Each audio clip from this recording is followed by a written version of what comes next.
Hi there. Ever since my last video got taken down by YouTube, and now a permanent warning strike is held against my channel, I have actually thought about taking my own life. The thing is that if there is no freedom of expression, then there is no point in living at all, really. Um, and I have thought about it. Of course, I have lots of other reasons for wanting to take my own life. So I won't go give YouTube the sort of mm,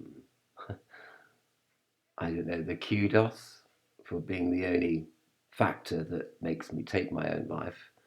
I have particular personal reasons for doing it, but then I also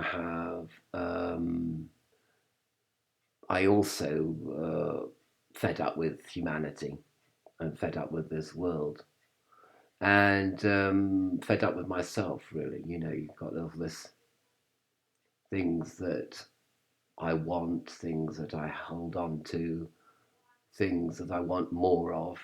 The three demons of desire. And then you have the fury and the frustration at not being able to attain these things, because there's too much of humanity in competition with one's desires. Everybody wants stuff, everybody wants the same stuff.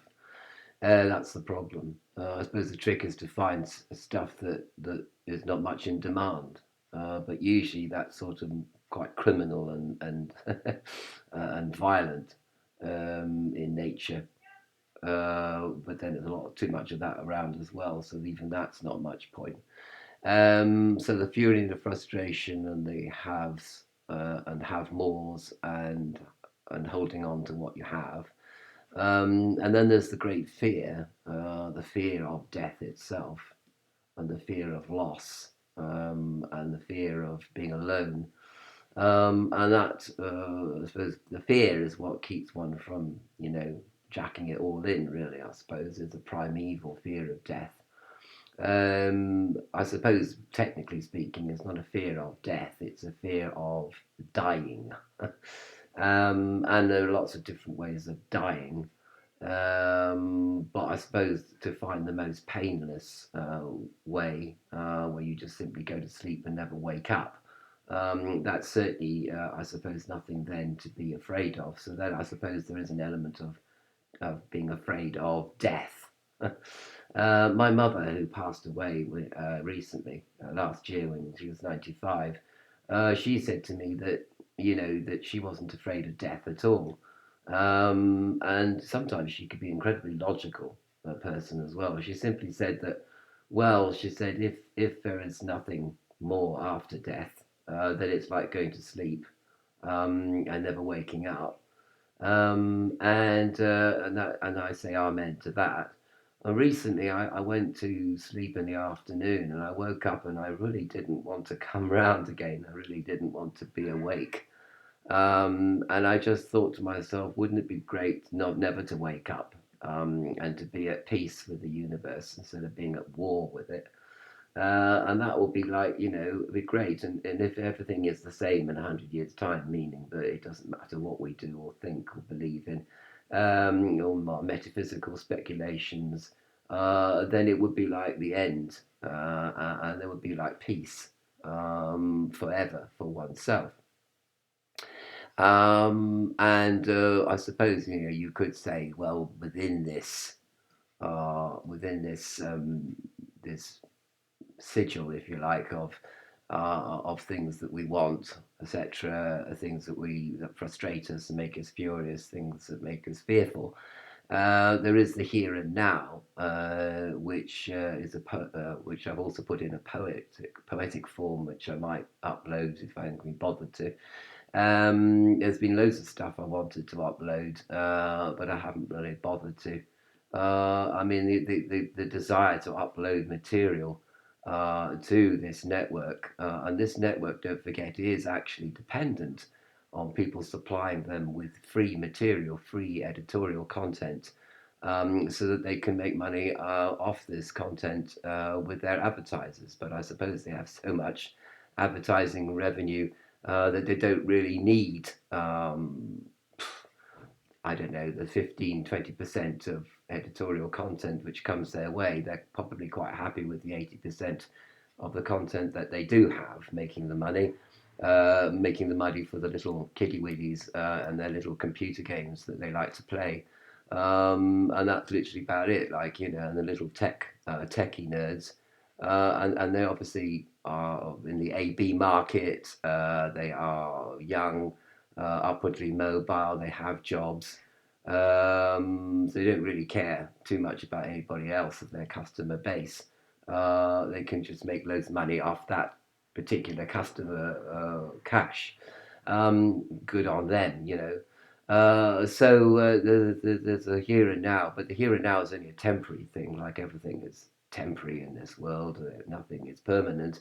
The sacred omega factor, the soft, the sacred omega factor, and nothing is permanent except death, probably. And death and peace is permanent. And if you don't do anything because you're dead, then you're de facto philosophically at peace. But of course, they invented, religions of the world invented hell and they invented heaven. If you're a good boy, you go to heaven. And if you're a bad boy, you go to hell. And if you commit suicide, you go to hell directly without passing go or collecting £200. But these metaphysical speculations are really there to control our decision making.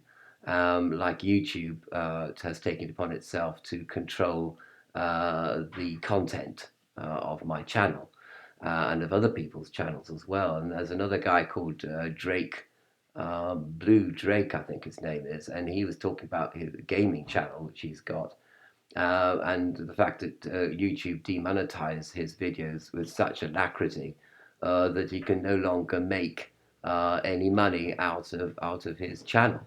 And this, is disturbing him, and it's disturbing other people, saying that they're actually afraid to upload videos in case they get demonetized, and they stick with the videos that they have uploaded, which seem to, by some completely random set of criteria, escape demonetization. So, and then there's the whole farcical thing about DMCA and YouTube taking people's videos down for so-called copyright content, which an infringement of same, which is like completely and utterly, again, fascist, vicarious, and meaningless for a whole. And it's got nothing to do with apparently with this idea of justified content or for educational means. They just don't draw any distinction. They just take your videos down. In fact,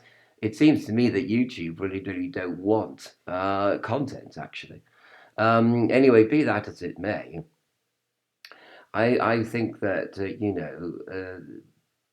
I think that for many reasons, the great sleep is not something to worry about. But the final point I wish to make, though, is against this. There are what they call the others. And the others are in two categories of others. They're the people that benefit from your continued existence, and directly or indirectly. And there are the people, and they are also, it's also sort of more metaphysical speculation, that one is a light bearer, and within many constraints of the demiurge, one attempts to bring people into Sophia or wisdom or light, through many different ways and many different paths and avenues and many different media. And one sort of has an obligation to the others, many of whom one has never met, to continue. But and I suppose the thing about the big sleep is it comes eventually, and so eventually one is released from one's obligation to the others and to future persons and persons around oneself who are benefiting from one's existence. And this is a very strong argument against suicide. But on the other hand, I think if and these others may tip the balance towards continued existence despite having very, very limited freedoms. And I think, of course, of Stefan Heuler, who lived in the Soviet-dominated Hungary for many years, and and knows what it is like to live in a society which prevents freedom of expression and freedom generally. And then he went to California, and where he enjoyed for many, many years great freedom of expression.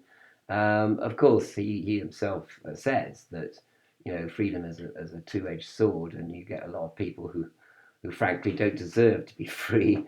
But that's just a perspective. That's just who are you to say who is to be free and not to be free? Who deserves freedom and who does not deserve freedom? I mean, he doesn't think much of vegan Green Party idealists and socialists. He's more of an old Reaganite Republican himself, and So, but I think that he himself recognizes that you must have freedom, you must give freedom to people, even if you don't agree with their political or cultural perspectives or points of view. Without which that freedom we are nothing, and we are just living a materialistic life. Not only that, we're just living a life of survival, surviving the status quo, surviving the definition of reality according to one set of powerful people who are in control. And of course, ultimately, the demiurge is in control of all perspectives, and all perspectives are crashing into war, like the universe is quoted in the Book of Thoth, a definition or picture or depiction of Mars. Universe is crashing into war, perspectives crashing into war. So I look upon all this rationally. But then one day I'm just going to just sort of say to hell with being rational, to hell with being logical about it or balanced about it. I can't stand anymore, and that will be it. So if you have had similar feelings of late about certain things that are going on in the world right now, and these things have always gone on in the world right now, as Stefan Heuler is at pains to point out, that the struggle against freedom and the struggle for freedom, two giants struggling as for control or for expression, is a hallmark of the worlds of the demiurge. And so, one rises above them. Then a sort of YouTube is not worth it, as it were. It's a silly little network, designed for kiddie-widdies of 15 to 30-year-olds, mostly men, I have to say, who are just into killing people online in their computer games because they haven't got the sand to do it in real life, and because they're just cowards and computer nerds. Um, and so you've got like the YouTube is not worth the bother. It's not worth the angst, as it were. Anyway, so I leave you with this rather negative, admittedly negative video, which could also be the very last one that I leave you with, because I really don't feel too enthused or inspired to go on contributing content to a network that cares so little for the constitutional rights of people and rights that are enshrined in the United Nations Charter on freedom of expression as well. So, and they're a corporation, and it does sort of kind of illuminates the fact that corporations do not really care about human rights. on many levels, and they don't really care about the constitutional rights of individuals, considering that they are individuals, as it were, who have a great deal of power. And we have to be, as YouTube content providers, we have to be part of this corporation that seems to care so little for freedom of expression. And it makes you wonder why we carry on as we are. Because we sort of benefit from it, but do we really benefit, or does anybody actually benefit from our content? Perhaps nobody does. I mean, perhaps the customer base that YouTube has actually decided to uphold, it has got it right. Maybe there isn't anything else to life but playing computer games and getting pissed and smoking drugs, and going on fighting people on a Saturday night, because there's nothing else, and there's only death at the end of it. And if so, possibly YouTube is the most spiritual organization that has ever been. In that case, so I remain perplexed, I suppose, about this question. It's physics against metaphysics. I suppose are the old antagonists, and yet, if without metaphysics, there's no point to physics. There's no point to species survival. Without freedom of expression, there's just literally no point in it. Because what are we surviving for? We're just like animals surviving, and then we come to the end of the survival path, and then that's it. But I think that the dreams and the freedoms and the artistic endeavors of man are probably what are going to save the species materially in the end, you see.